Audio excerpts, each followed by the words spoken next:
The City of Surrey's Salmon Habitat Restoration Program has been a local leader in youth-led employment for decades. And during the pandemic of 2020, their legacy of environmental career development was still going strong.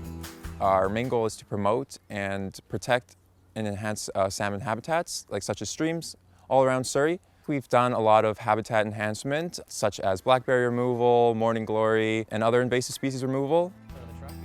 Each summer since 1995, City of Surrey has worked with partners to provide the paid program for about 20 high school and university students.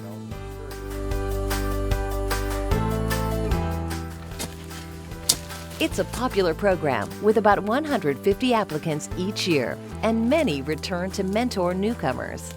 I coordinate the team leaders and ensure that all of the city's deliverables are being met. I also provide them with technical experience, with plant ID, invasive plant removal techniques, habitat restoration techniques, and other fish-related information.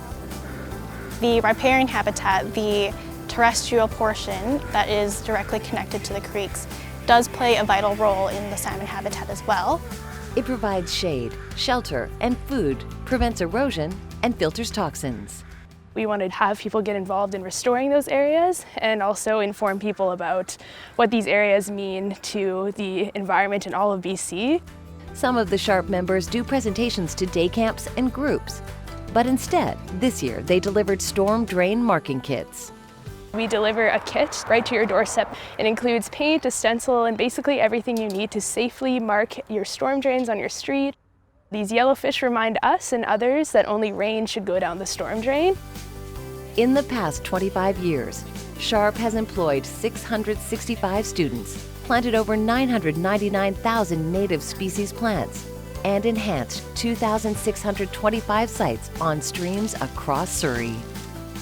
This summer I've had the privilege of getting to know so many different people, as well as getting to have a hands-on impact in the communities in Surrey.